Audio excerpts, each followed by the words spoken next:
दोस्तों, आज आपसे एक सवाल कर रहा हूं और इस सवाल का जवाब मैं चाहूंगा कि कमेंट बॉक्स में आप जरूर दें। सवाल यह है कि अगर ममता बनर्जी का वश चले तो वो भारत में ही एक अलग मुस्लिम राष्ट्र चाहेंगी या नहीं। जी हां, एक अलग इस्लामिक स्टेट। कमेंट बॉक्स में बताइए। अब आगे बढ़ते हैं।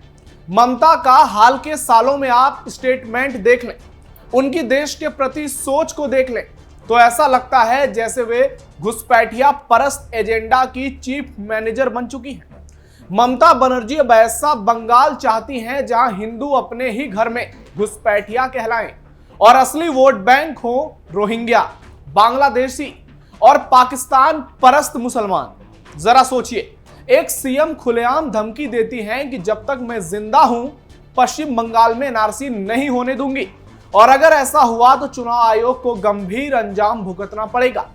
यह बयान किसी अलगाववादी का नहीं, भारत के संविधान की शपथ लेकर बनी मुख्यमंत्री का है। क्या यह वही बंगाल है जहां नेताजी सुभाष चंद्र बोस ने पैदा होकर तुम मुझे खून दो मैं तुम्हें आजादी दूंगा कहा था और आज उसी बंगाल में एक मुख्यमंत्री देश के टुकड़े करने की बुनियाद रख रही हैं? नमस्कार, कैपिटल टीवी के स्पेशल शो टर्निंग पॉइंट में आपका स्वागत है और मैं हूं आपके साथ नवेंदु शेखर झा। आज के टर्निंग पॉइंट में हम आपको बताएंगे वोटर लिस्ट रिवीजन को लेकर कैसे ममता बनर्जी चुनाव आयोग को खुलेआम धमकी दे रही हैं, केंद्र सरकार को ललकार रही हैं। वीडियो बहुत शानदार है, उम्मीद है आपका सहयोग अंत तक मिलेगा और आपसे मैंने जो सवाल किया है उसका जवाब देना आपने शुरू कर दिया होगा। दोस्तों, ममता बनर्जी की मंशा साफ है। वो भारत में चुनाव तो लड़ना चाहती हैं, लेकिन जीत उन्हीं की हो जो वोट भारत के बाहर से आए। वोटर हो बांग्लादेशी, रोहिंग्या या फिर उन कट्टरपंथियों की जमात जो भारत की संस्कृति और संविधान से नफरत करती है। ममता को अगर आजादी मिल जाए तो वो बंगाल को इस्लामिक वोट बैंक स्टेट में बदलकर दिल्ली में झंडा गाड़ने में बिल्कुल पीछे नहीं हटेंगी। क्या आपने कभी सुना है कि कोई सीएम बंगाली मजदूरों को यूपी और राजस्थान से बुलाने की बात करता हो, सिर्फ इसलिए कि केंद्र सरकार बांग्लादेशियों और रोहिंग्याओं पर ताबड़तोड़ कार्रवाई कर रही है? क्या ये मजदूर हैं या घुसपैठियों की आड़ में वोट की गिनती बढ़ाने का नया स्कीम? ममता जानती हैं कि अगला चुनाव इनके लिए आर पार की लड़ाई है, अस्तित्व की लड़ाई है और इसलिए अब वो वोटर लिस्ट को ही बांग्लादेश से भरना चाहती हैं। जब मोदी सरकार रोहिंग्याओं और बांग्लादेशियों पर कार्रवाई करती है तो देश के लोग चैन की सांस लेते हैं, आपको कोई परेशानी नहीं होती। लेकिन ममता बनर्जी बिलबिलाने लगती हैं। वो रोहिंग्याओं को अतिथि देवो भवः कहती हैं, प्रवासी कहती हैं, घुसपैठिया नहीं कहती। लेकिन कश्मीर से विस्थापित हिंदुओं पर एक शब्द नहीं बोलती।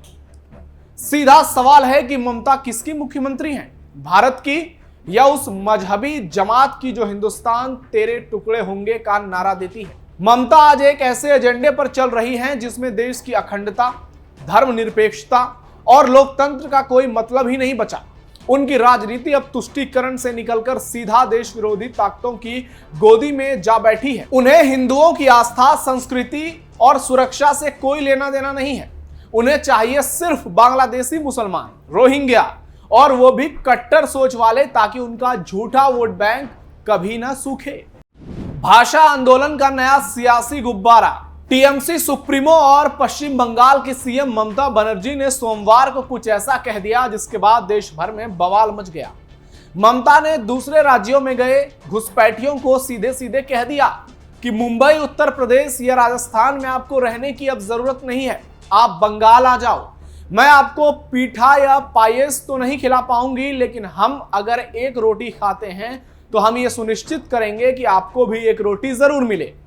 आप यहां शांति से रह सकते हैं, आपके पास पुलिस हेल्पलाइन है, हमें संपर्क करें, हमें बताएं कि आप कब लौटना चाहते हैं, हम आपको वापस लाएंगे। हम ममता बनर्जी से सीधा सवाल कर रहे हैं कि वो बंगाली मजदूरों को बुला रही हैं या घुसपैठियों को जो बंगाली बोलते हैं। क्योंकि मजदूरों की अगर आपको इतनी ही चिंता थी तो जो लोग वाकई में बंगाल से थक हार कर, आपसे उम्मीद खोकर हजारों किलोमीटर दूर अपने घर को छोड़कर अपनी रोजी रोटी के लिए दूसरे प्रदेश में गए, तब आप कहां थी? आज वोट बैंक की सियासत के लिए आप इन मजदूरों का सहारा ले रही हैं, जिनके आपके चलते अपने घर से बेघर होना पड़ा।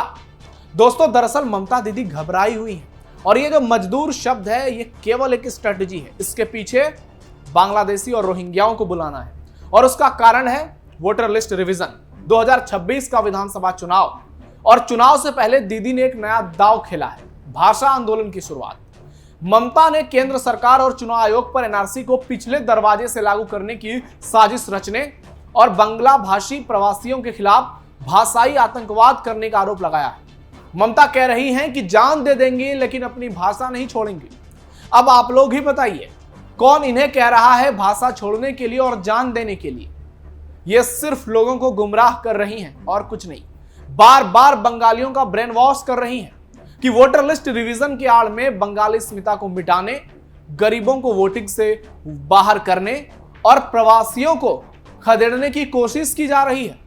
दोस्तों जो अवैध बांग्लादेशी आपके लिए घुसपैठिए हैं उन्हें दीदी प्रवासी कह रही हैं और ये सारा खेल सिर्फ वोट बैंक का है।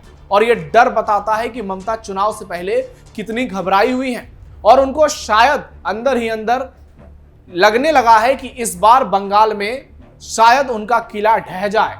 और इसी को लेकर ममता बेचैन है, हताश है, परेशान और निराश है और उनको डर सता रहा है कि अब की बार अंतिम बार ना हो जाए।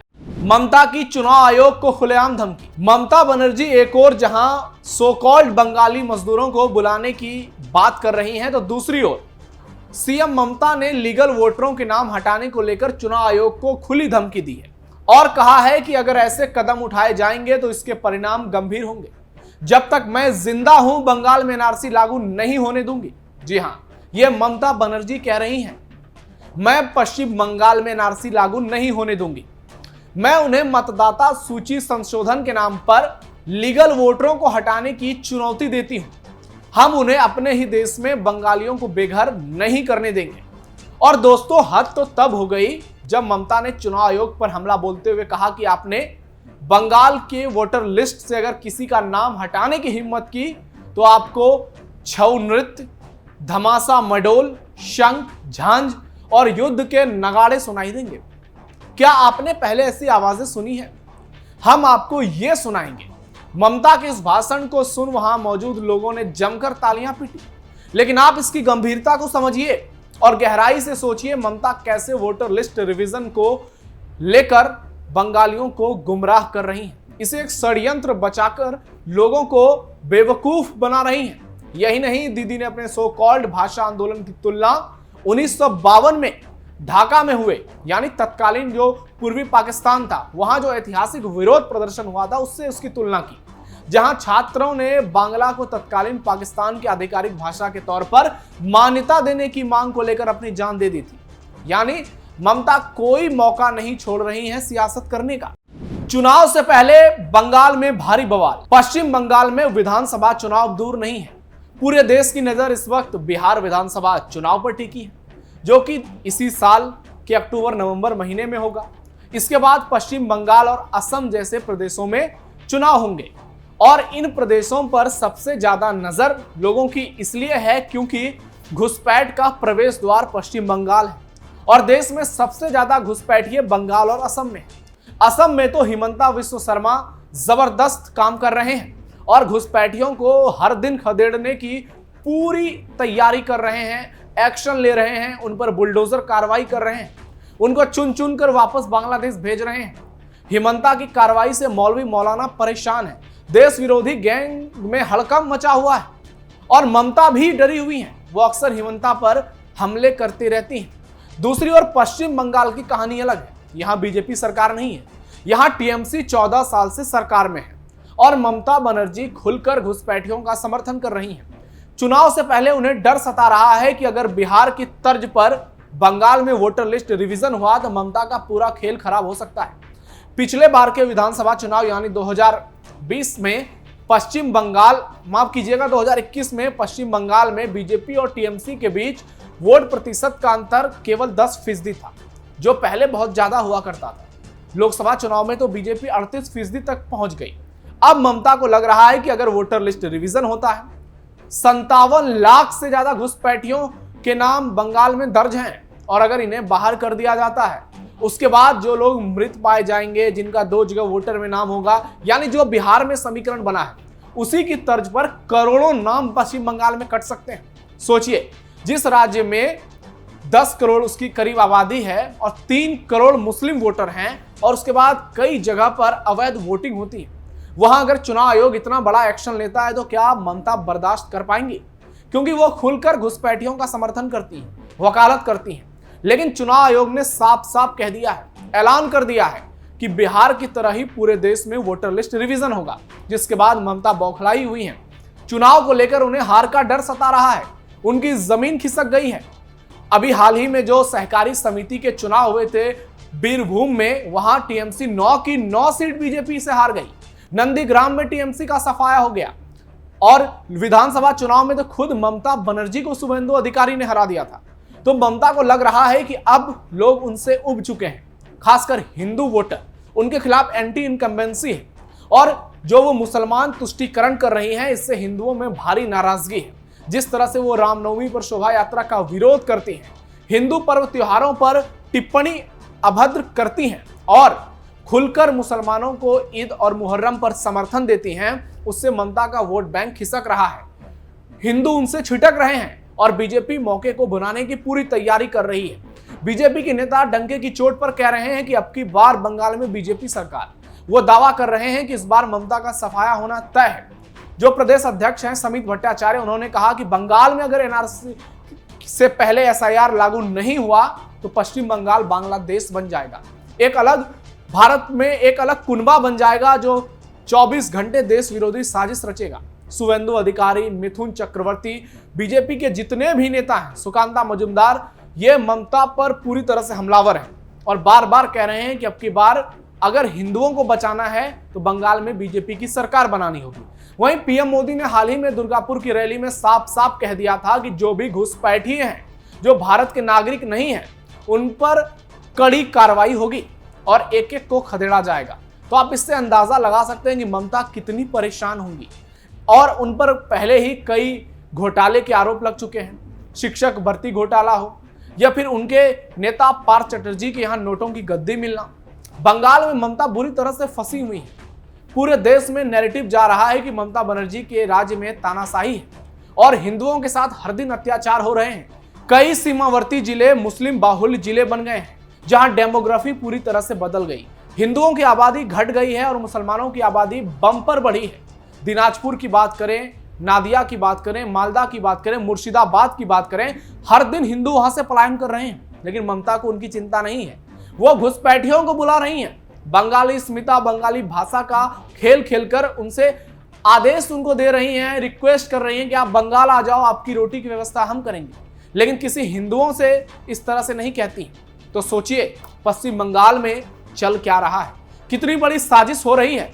और जब तक एसआईआर यानी वोटर लिस्ट रिवीजन नहीं होता है, पश्चिम बंगाल से घुसपैठियों का सफाया संभव नहीं है। मुझे उम्मीद है कि आपने हमारे इस प्रोग्राम को लास्ट तक देखा होगा और मैंने जो आपसे सवाल पूछा था उस सवाल का आपने जवाब जरूर दे दिया होगा। तो आप ममता बनर्जी पर भी अब अपनी राय कमेंट बॉक्स में दीजिए। और फिलहाल के लिए टर्निंग पॉइंट में इतना ही। आप सावधान रहिए, अलर्ट रहिए और अपने आसपास पैनी नजर रखिए और देखते रहिए कैपिटल टीवी।